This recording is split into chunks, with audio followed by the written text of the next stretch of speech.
Soli Deo Gloria es uno de los lemas de la Reforma. Soli Deo Gloria es una exclamación de reconocimiento, de honor y alabanza a Dios, porque atestiguamos lo que Él hace, porque nos es dado a conocer lo que Dios a través de los siglos ha hecho y nos ha hecho partícipes de ello.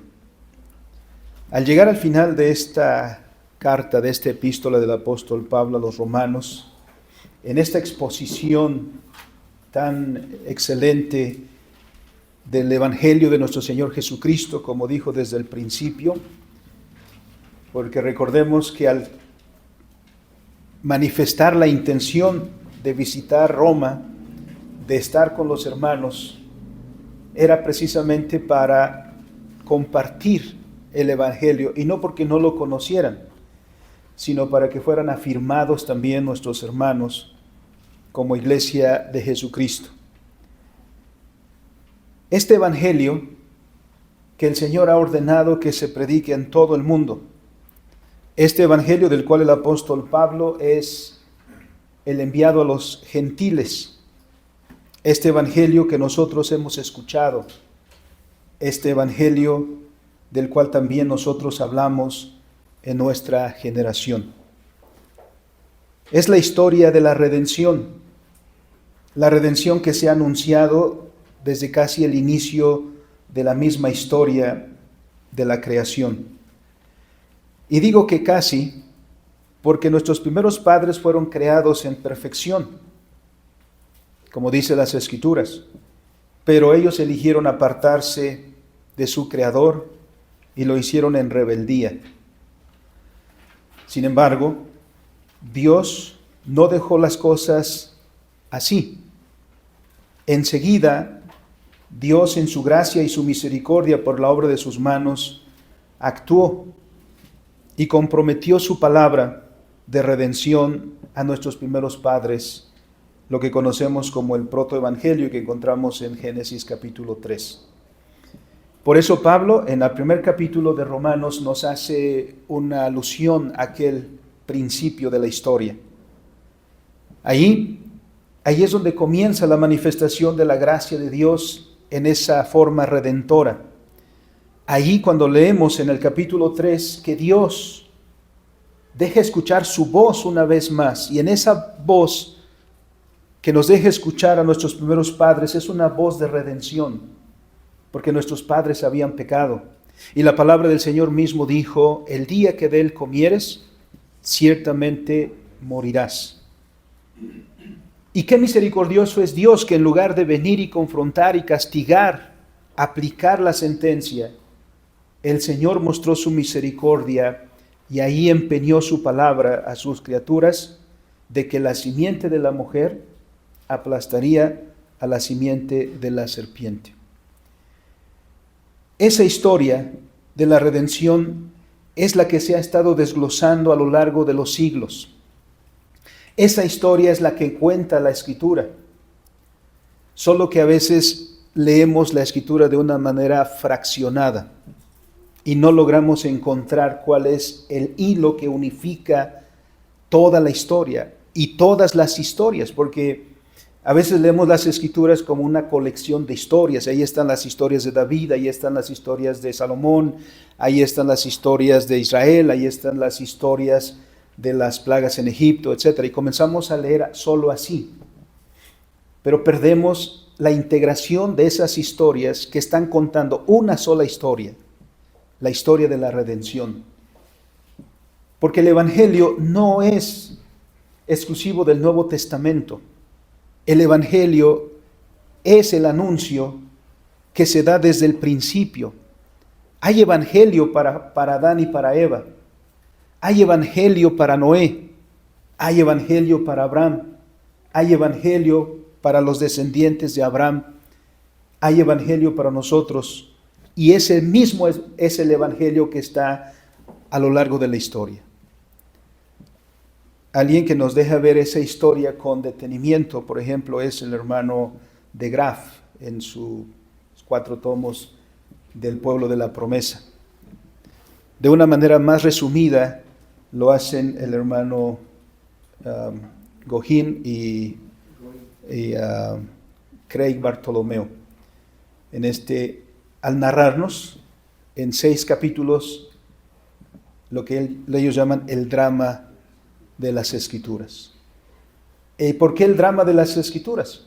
Porque nos dejan ver esa historia, ese hilo que se está transmitiendo a lo largo de cada página de las Escrituras.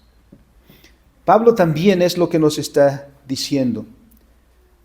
A lo largo de los 16 capítulos, Pablo nos ha colocado en el inicio de la historia de la redención, capítulo 1, 2, en el cumplimiento del tiempo, cuando viene el Señor Jesucristo, y después la restauración de la humanidad con la iglesia por el Espíritu Santo. Esa es la historia que miramos y eso es el camino de la restauración de todas las cosas. La humanidad está lidiando con problemas muy fuertes en su historia. De alguna manera, aunque no conozcamos las Escrituras, la humanidad sabe que las cosas como son ahora no debieran ser así. Por ejemplo, el sufrimiento, el dolor, la enfermedad, la angustia, todas las adversidades que agobian a nuestra vida. Pensamos que estas no deberían estar. Por eso el hombre siempre está buscando cómo superarlas, cómo superar las enfermedades, cómo superar el cáncer, por ejemplo, para que no mueran más personas, cómo superar la diabetes para que más personas no estén sufriendo y no vean su vida amenazada. Queremos prevenir los cataclismos para ver si los podemos anticipar para que nos podamos librar de ellos, porque vemos que nuestra vida está agobiada. Sin embargo, el verdadero problema de la humanidad no es visto, porque el verdadero problema de la humanidad es que se ha alejado de Dios. Y el alejamiento de Dios le lleva a cosechar todas estas cosas. Porque Dios no hizo la vida para que sufriéramos. De hecho, la muerte no es parte integral de la vida. Es el humanismo que nos vende esa idea que para morir nacimos. No, Dios no hizo las cosas para fenecer. Dios no hizo las cosas y no hizo al hombre particularmente para que sus días terminaran en la nada. Dios hizo la vida para que la vida fuera disfrutada en la comunión con Él. Si esa comunión se perdió, esa comunión tiene efectos. Y son los efectos los que cosechamos. Y esos efectos o esos frutos no nos gustan. Y en medio de esos frutos que cosechamos a causa de nuestra rebelión, sufrimos, lloramos, gemimos. ¿Cuál es la solución para ese problema de la humanidad? ¿Lo tenemos nosotros? ¿Está la solución en nosotros? ¿La podemos encontrar por nosotros mismos? No. Y esa es la triste noticia, que el hombre no tiene la solución para sus problemas. Pero la buena noticia es que sí hay solución. Y esa está en Dios y en su misericordia revelada a nosotros. Y es cuando nos sorprendemos de todo eso que hace Dios, que hace que exclamemos como el apóstol, Soli Deo Gloria. De repente Soli Deo Gloria se ha vuelto, como he dicho, un lema. Lo relacionamos con la Reforma, lo memorizamos porque lo hemos estado repitiendo con otros solos, como sola fide, solo gratia, solo Christus, sola Escritura. Pero esta es una exclamación de asombro, porque pone todas las cosas en su correcto lugar. A nosotros nos gusta alabarnos a nosotros mismos. A nosotros nos gusta que nos reconozcan a nosotros. Por eso buscamos la fama, buscamos el éxito, buscamos el reconocimiento. Por eso los jóvenes se frustran porque no tienen followers, ¿no? Se sienten solos, se sienten aislados, porque si suben algo es para que lo sigan, y si hacen algo más es para que lo sigan, y por eso hay retos tontos, solo porque quieren que lo sigan. No. Eso nos gusta, y no nos permite ver donde correctamente debemos ver que es Dios el que hace todas las cosas. Y cuando miramos actuar a Dios, cuando vemos lo que Dios hace, no podemos quedarnos tranquilos. Cuando vemos lo que Dios hace, porque además, cuando vemos lo que Dios hace, vemos que lo que Dios hace lo hace por nosotros y para nosotros. Eso es más asombroso todavía. Eso es lo que hace que lleguemos al final de la carta con esas palabras: al único y sabio Dios sea la gloria mediante Jesucristo para siempre. Amén. De esta misma manera, en el capítulo 11, el apóstol Pablo ha llegado a esta exclamación: porque de Él, por Él y para Él son todas las cosas, a Él sea la gloria por los siglos. Amén. Es cuando miramos a Dios y lo que hace por nosotros en Jesucristo, que nosotros podemos ver con asombro y exclamar con asombro, como lo hace la Escritura, porque debemos solo a Dios la gloria por nuestra salvación. Al narrar esta historia y yendo a la conclusión, el apóstol Pablo dice en el versículo 25, dirigiéndose a los hermanos: y al que puede confirmaros según mi evangelio y la predicación de Jesucristo, según la revelación del misterio que ha mantenido oculto desde tiempos eternos, pero que ha manifestado ahora, y que por las escrituras de los profetas, según el mandamiento de Dios, se ha dado a conocer a todas las gentes para que obedezcan a la fe. Esta es la conclusión. En esta parte, dice el apóstol Pablo: Dios puede confirmaros según mi evangelio. El apóstol lo que dice, y lo ha dicho en otras cartas también, es que él solo es un instrumento en las manos de Dios. Cuando leemos el libro de los Hechos y vemos la historia del apóstol Pablo, miramos cuántas cosas enormes ha hecho este hombre. Ha ido y ha realizado viajes misioneros, ha enfrentado adversidades, ha enfrentado oposición, le han dado por muerto, como sucedió en Listra, y este hombre sigue adelante. Sin embargo, nunca pide para sí reconocimiento. Nunca pide para sí que se le reconozca, aunque sea el más pequeño esfuerzo. De hecho, el apóstol Pablo no habla de él. Y si no se hubiera visto en la necesidad de defender su apostolado, no sabríamos mucho de su biografía.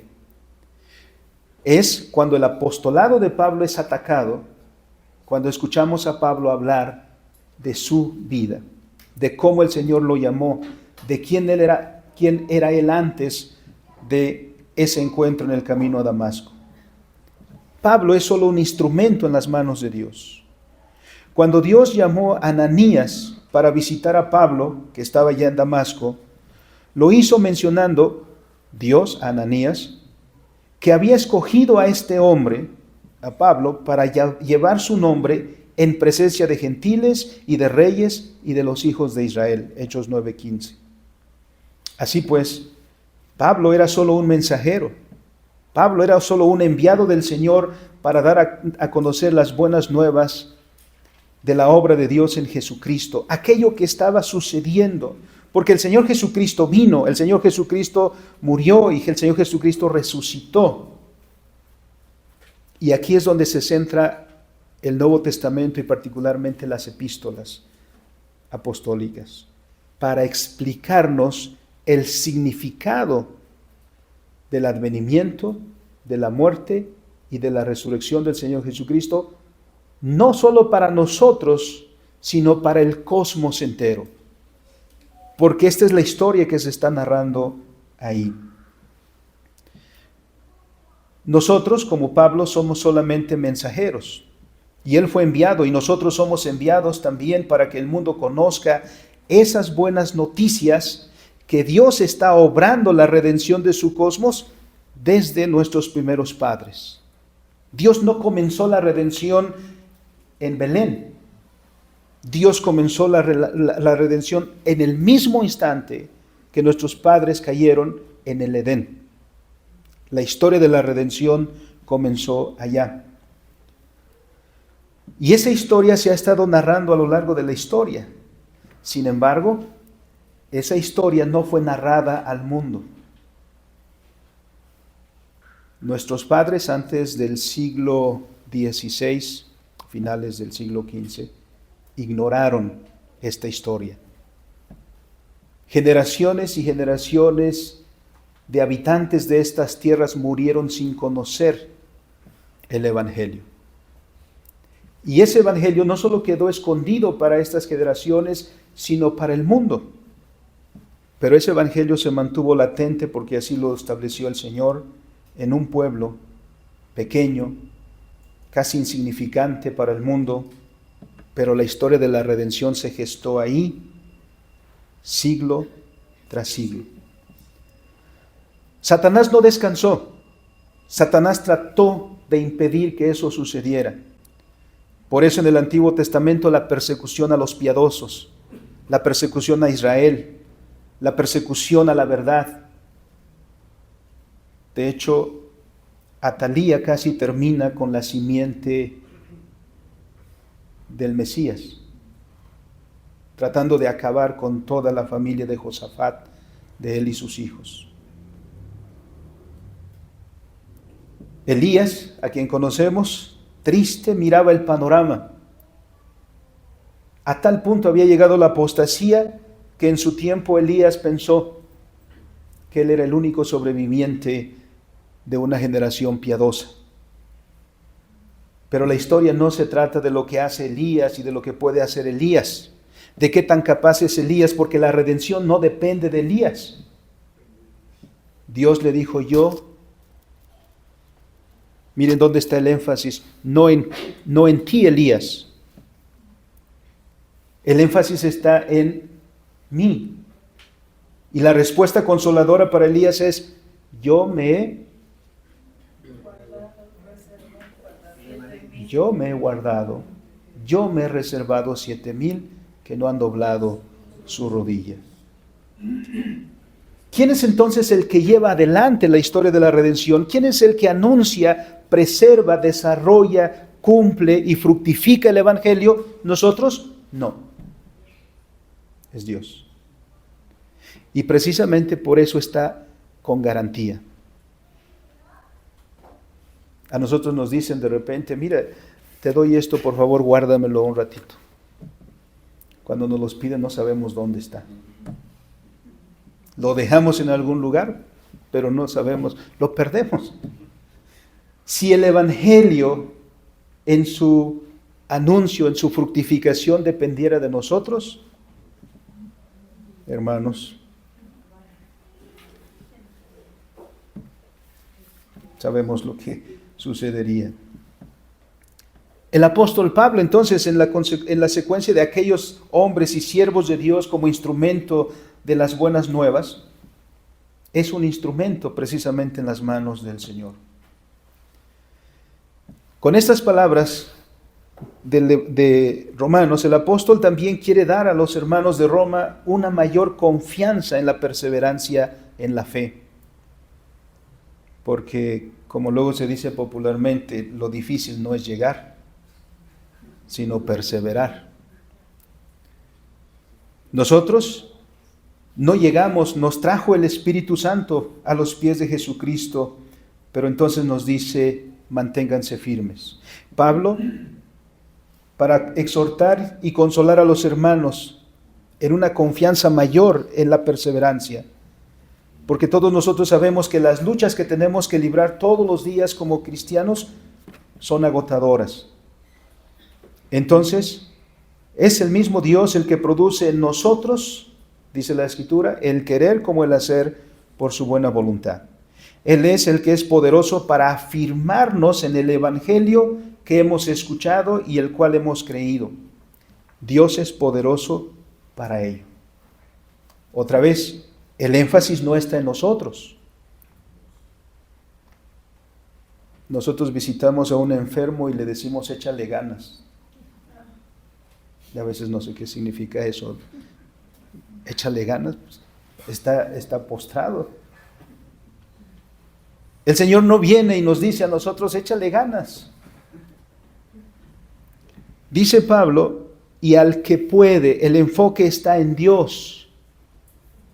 Porque Pablo mismo se conoce a él y nos conoce a nosotros, los débiles que somos. De repente como cristianos estamos muy entusiastas, de repente andamos arrastrando la cobija.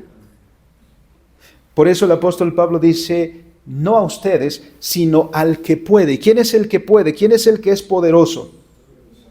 Es Dios. Por eso él dice a él. Él es el que puede confirmarlos según mi evangelio. Dios es poderoso para ello. Y ahí es donde está. Porque cuántas veces nosotros sentimos caer, pero el que nos sustenta es Dios. Dios no solo nos promete su gracia en el presente, sino Dios también nos da la seguridad de que esa gracia perdurará. Por eso también en otra parte, para fortalecer a los creyentes, también el apóstol Pablo expresa estas palabras, que es Filipenses 1:6, estando persuadido de estos, o de esto, que el que comenzó la obra en vosotros, la perfeccionará hasta el día de Jesucristo. ¿Dónde es que está el énfasis de la acción? En Dios. Él es el que comenzó. Y miren, allí no nos llevamos nosotros ninguna atribución. Y no solo dice el que comenzó, sino el que va a llevar eso hasta el final. Perfeccionará hasta el día de Jesucristo. Esto es que el mismo Dios que nos amó desde antes de la fundación del mundo, ese Dios que en el tiempo y en el espacio nos llamó por medio de la predicación para ser suyos, ese mismo Dios que envió a su Espíritu Santo para obrar en nuestros corazones la regeneración, ese es el mismo Dios que llevará a la conclusión y a buena conclusión esa obra suya en nosotros. Y nos llevará a buen puerto. Por ello nuestro corazón debe descansar confiado en Él. Y por eso, en solo pensar eso, soli Deo gloria. El salmista también nos recuerda en estas palabras del Salmo 48:14. Porque este Dios es Dios nuestro eternamente y para siempre. Él nos guiará aún más allá de la muerte. Nuestra salvación es segura y por eso dice Pablo, al que puede confirmaros en mi evangelio. Ahora, ¿era evangelio de él? Porque luego añade, y en la predicación de Jesucristo. No debemos pensar que el apóstol está mencionando el evangelio y a Jesucristo como dos cosas separadas. Más bien, está haciendo una referencia a la esencia de la predicación o a la esencia del evangelio, como lo expresó a los hermanos en Corinto, en 1 Corintios 2:2, donde dice, pues me propuse no saber entre vosotros otra cosa, sino a Jesucristo y a este crucificado. Y escribiendo a los hermanos de Éfeso, en el capítulo 2 y versículo 20 dice: así también a los efesios anuncia que la iglesia de Jesucristo está edificada sobre el fundamento de los apóstoles y profetas. Y añade, siendo la principal piedra del ángulo, Jesucristo mismo. Así que él no está separando la predicación de Jesucristo del Evangelio, sino que la esencia del Evangelio predicado por Pablo es Jesucristo mismo. Y ese es el mensaje que ha enviado al mundo nuestro Dios, porque ese es el mensaje en el que debemos ser afirmados. Ese es el mensaje en el que hemos sido llamados. Y ese es el mensaje, en una manera muy sencilla expresado, pero que tiene grandes alcances para el cosmos entero. Y entonces sigue en este apretado resumen el apóstol Pablo diciendo que ese evangelio y esa predicación de Jesucristo es según la revelación del misterio que se ha mantenido oculto desde tiempos eternos. La predicación de Jesucristo es según la revelación del misterio. Con este término del misterio, el apóstol se refiere a la doctrina. El evangelio es la anunciación de algo que estuvo guardado en secreto durante siglos, literalmente sobre lo que se guardó silencio. Desde el principio del mundo, este evangelio ya es escuchado, como lo hemos referido. Pero ¿por qué no se extendió al mundo? ¿Por qué después en Noé y después en la descendencia de Noé, particularmente en Abraham, Dios reservó el evangelio en ese grupo, en ese pueblo pequeño, dejando que todo el resto del mundo viviera en tinieblas, en la idolatría, en el paganismo? No podemos responder esa pregunta, porque la respuesta es solo y absolutamente solo de Dios. Y Dios hace las cosas porque Él es el Rey y Señor de todo, como se dio cuenta Job. Pero el apóstol lo llama misterio no porque sea algo incognoscible, algo que no se pueda conocer, sino porque es algo que solo se puede conocer por revelación. Por eso dice, se ha manifestado lo que estaba oculto. Y particularmente por lo que sigue, el apóstol se está refiriendo hacia los gentiles, porque está escribiendo a una iglesia que está fuera del contexto hebreo, aunque había judíos como parte de la iglesia de Roma. Pero ese evangelio, esas buenas noticias que por siglos quedaron ocultos a los oídos y a los corazones de los gentiles, en el cumplimiento del tiempo, Dios la ha dado a conocer a todos. Ese es el significado de Pentecostés. Pentecostés es el punto crucial de esa historia, porque en Pentecostés la iglesia, nación, se abre al mundo.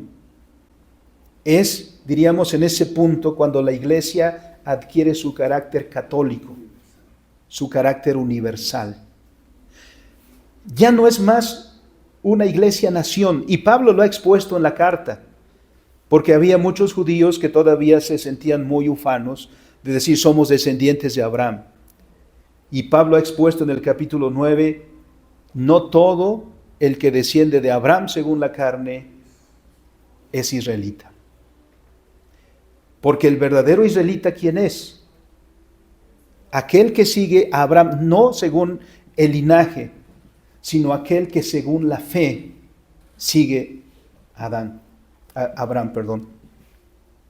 Entonces, en ese contexto, nosotros, gentiles, que no tenemos nada que ver con el linaje según la carne, con la descendencia de Abraham, somos llegados a ser contados como hijos de Abraham por la fe. Esa historia se ha hecho entonces ahora pregonar en todas partes. La gran comisión que encontramos en Mateo 28 precisamente va a ese punto. El Señor Jesucristo envía a sus discípulos diciéndoles, vayan a todas las naciones. Previo a eso era una nación. Pero en ese punto dice, vayan a todas las naciones y háganlas discípulos, enseñándoles todas las cosas que yo les he enseñado. Y en este punto también debemos conectar con la promesa de Génesis 3. Porque en ese punto la historia de la promesa era para la descendencia de Adán y de Eva. Hay dos genealogías del Señor Jesucristo, una en Mateo y una que nos registra Lucas. Son hasta cierto punto diferentes y la diferencia más evidente es la extensión. ¿Por qué Mateo nos plantea la genealogía del Señor y va desde el Señor y se detiene en Abraham? El propósito es evidente. Es demostrarle a los judíos que el Señor Jesucristo es quien dice que es descendencia de Abraham, la promesa dada a sus padres. Pero Lucas extiende la genealogía del Señor Jesucristo y va hasta Adán, de quien dice, hijo de Adán, Adán, hijo de Dios. ¿Cuál es el propósito de Lucas? En tanto que Mateo escribe a un auditorio judío, Lucas escribe para los gentiles. De ahí la genealogía. ¿Y qué es lo que están diciendo uno y otro? Mateo está diciendo, el Mesías o Jesús es el Mesías que es descendencia de Abraham. Eso es lo que estaba esperando. Y Lucas está diciendo, este es el Mesías prometido para toda la humanidad. En ese punto de la historia, en este punto del tiempo, Dios abre las puertas para incluir a los gentiles, dando cumplimiento a esa promesa dada desde el Edén. El misterio es revelado. Aquello que estaba oculto se ha dado a conocer. Se ha desvelado el velo para dar a conocer el secreto y por lo tanto ya no es más secreto, ya no es más un misterio, sino ahora es plenamente conocido porque ha quedado al descubierto, ha quedado de manifiesto aquello que los gentiles ignoramos por generaciones. Y esta parte de que por mucho tiempo estuvo oculto y que finalmente se nos ha dado a conocer, debe también maravillarnos. Si no fuera por la gracia de Dios, nosotros no tendríamos parte con el pueblo de Dios. Y el ser entonces receptores de la gracia de Dios, también nosotros, que Pablo escribe en Romanos 9, asombrado también. Porque a la predicación del Evangelio, los judíos no corrían para abrazarlo. Y Pablo se pregunta, ¿por qué no? Si son de ellos los patriarcas, si son de ellos el pacto, si son de ellos las promesas, ¿por qué no van a prisa a abrazar el Evangelio? En tanto se sorprende que los que no tenían nada que ver con ello son los que más rápidamente van a Jesucristo. Y los números lo dicen, porque cuando vemos las iglesias ya para este tiempo, los gentiles son el número más grande en las iglesias cristianas. Eso debería asombrarnos. Que nosotros que ni idea teníamos del Evangelio, que ni idea teníamos del Mesías, que ni expectativa teníamos de eso, hemos recibido el Evangelio. Eso era para decir, soli Deo gloria. Por eso el apóstol Pablo dice en el versículo 26, eso se ha manifestado ahora, pero no es una novedad. En el tiempo mismo de los apóstoles, cuando ellos comenzaron a predicar el Evangelio, los líderes judíos decían, esas cosas son nuevas, ustedes son predicadores de novedades. Y ustedes están contra las tradiciones, contra aquello que los padres nos enseñaron. Esa es como una lucha generacional. Porque cuando nos volvemos viejos amamos lo que es anterior. No nos gustan tantas las cosas nuevas, ¿no? En tanto que los jóvenes aman las cosas nuevas. Y de repente hay ese conflicto. Esas cosas nuevas no funcionan. Las cosas antiguas, comenzamos a alabar nuestros tiempos. Allá en mis tiempos, ¿no? Aquello que nosotros hicimos, aquello que no... Eso los hijos dicen, papá, ya vas a comenzar. Me han contado.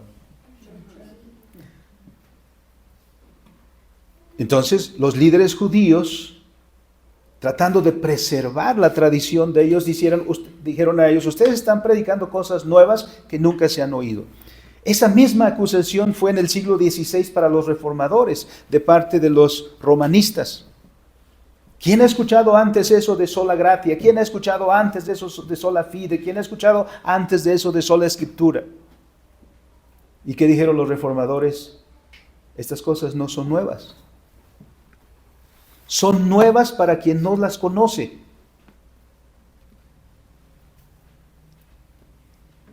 Pero quien conoce aquí, quien ha leído, quien ha conocido, se dará cuenta que estas cosas en absoluto son nuevas. Por eso el apóstol Pablo dice, ¿dónde estaban estas cosas registradas?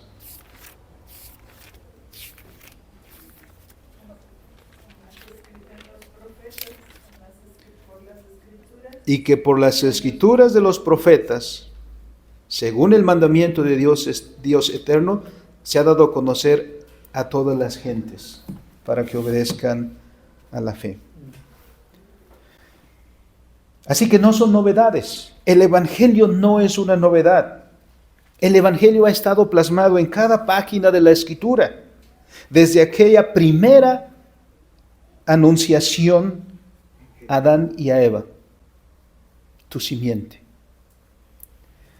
Ahí, a partir de ese punto, la historia que se narra en cada página, en cada historia posterior, es esa. El Evangelio, el cumplimiento, el avance, el desarrollo, hasta llegar con el Señor Jesucristo cuando vino a nuestro mundo. Y entonces se dijo, aquí está. Por eso la anunciación es sorprendente. Ha nacido hoy en la ciudad de David un Salvador. Lo que aconteció en Cristo y con Cristo, y que fue anunciado por los profetas, ahí está. Por eso también vemos a Mateo decir una y otra vez, para que se cumpliera lo que dijo el profeta, para que se cumpliera lo que estaba escrito. No es una novedad. Así respondieron aquellos que quisieron hacer ver esto como una novedad porque no empataba con sus tradiciones. Así también lo dice el apóstol Pedro en su primera carta, en el capítulo 1 y los versículos 8 al 10. Refiriéndose a Cristo dice, a quien habéis visto, en quien habéis creído, o en quien creyendo, aunque ahora no lo veáis, porque ya se trataba de una generación después, os alegráis con gozo inefable y glorioso, obteniendo el fin de vuestra salvación, de vuestra fe, que es la salvación de vuestras almas. Los profetas profetizaron de la gracia destinada a vosotros y ellos inquirieron y diligentemente indagaron acerca de esta salvación. ¿A quién se refería Pedro? A todos los que antes habían anunciado el advenimiento del Señor. Y así sucedió entonces que en el cumplimiento del tiempo, como escribe Pablo, esta es una frase de Gálatas, que en el cumplimiento del tiempo Dios manifestó a su Hijo y manifestó en él esa gracia que estaba anunciada desde antes y que no solamente era para Israel, sino para todo el mundo. Por eso el Evangelio ahora no está reducido a una región, a un área, a un pueblo, sino ahora es para todo el mundo. Porque de esta manera entonces el Evangelio alcanza a los gentiles, dando así cumplimiento a la promesa dada a nuestros primeros padres y que también está presente en Abraham. Porque Dios dijo a Abraham, en ti serán benditas todas las naciones. Pero parece que los judíos leyeron solo la primera parte y esta segunda se quedó por ahí escondida. Así que, por medio del apóstol, Dios ha llevado este evangelio hasta nosotros. Tuvo que cruzar el evangelio el océano Atlántico para llegar a nosotros. Esa es historia que debemos también valorar. Que en la gracia del Señor el evangelio llegó a nuestra tierra, porque en esta tierra también Dios tenía pueblo y tiene pueblo, y aún han de venir muchos a los pies de Cristo por la predicación de esta iglesia, por el testimonio de cada uno de nosotros. Porque nosotros no vamos a establecer el reino, eso no nos corresponde a nosotros. A nosotros nos corresponde el testimonio, la anunciación, la predicación del evangelio. El resultado le corresponde a Dios, que es soberano, y Él levantará su reino y levanta el reino entre nosotros. Por eso también exclamamos Soli Deo Gloria. En conclusión, hermanos, de esta epístola, tenemos al final una alabanza que va en reconocimiento de Dios, que enfoca en Dios toda nuestra atención, que nuestra bienaventuranza no proviene de ningún lugar, sino exclusivamente de Dios. Por lo tanto, Él debe ser reconocido como el autor, como el que se ha asegurado que la redención se cumpla, el que envió a su Hijo, el que nos redimió, el que nos santifica y el que cumplirá su propósito en nosotros. Solo a Dios la gloria. Nadie más debe tomar ese mérito. A nadie más se le debe dar esa honra, solamente a Dios. Por eso nuestro reconocimiento y gratitud al único y sabio Dios, que hace todas las cosas con sabiduría, a ese Dios que nos ha bendecido tan grandemente, que ha tenido a nosotros, o que nos ha tenido a bien llamarnos, ocultó esas verdades de nuestros ancestros, pero nos las ha revelado a nosotros, que estábamos en tinieblas, pero ahora vemos la luz.